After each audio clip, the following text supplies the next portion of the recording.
ಅವ ಮುಖಗಳನ್ನು ಅಲ್ಲಿ ತೋರಿಸುವಂಥದ್ದು ಮಾಡಿದ್ದಾರೆ. ಅದರ ವಿಶೇಷವಾಗಿ ಒಂದು ಏನಪ್ಪ ಅಂತಂದ್ರೆ ನೀಲಿಮಾ ಮೂವಿಂಗ್ ಪಿಕ್ಚರ್ಸ್ ಅಂತೇಳಿ ಸಿನಿಮಾ ರಂಗದಲ್ಲಿ ಟ್ರೈನಿಂಗ್ ಕೊಡುತ್ತಿರುವಂಥ ಒಂದು ಸ್ಕೀಮ್ ಹಾಕ್ಕೊಂಡಿದ್ದು. ಆದರೆ ಅದರಲ್ಲೇ ಕೊಟ್ಟಂಥ ಫೋಟೋಗಳು ಏನಪ್ಪ ಅಂತಂದ್ರೆ ಕೆಲವೊಂದು ಉದಾಹರಣೆ ಕೊಟ್ಟಿದ್ದಾರೆ.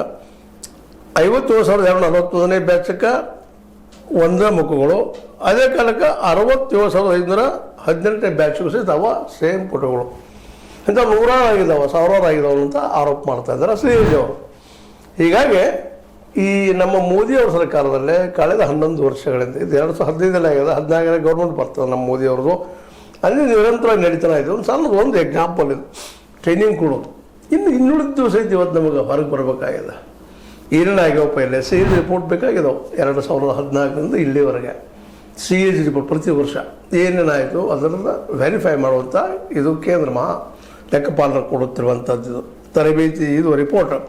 ಆ ರಿಪೋರ್ಟ್ ಪ್ರಕಾರ ಪ್ರಧಾನಮಂತ್ರಿ ಕೌಶಲ್ಯ ಅಭಿವೃದ್ಧಿ ಯೋಜನೆ ಲೆಕ್ಕ ಪರಿಶೀಲನೆ ತೆಗೆದು ನೋಡಿದಾಗ ಈ ಇಂಥ ಒಂದು ಅವಘಡಗಳು ನಡೆದಿದ್ದನ್ನು ಗಮನಕ್ಕೆ ತಂದಾರ.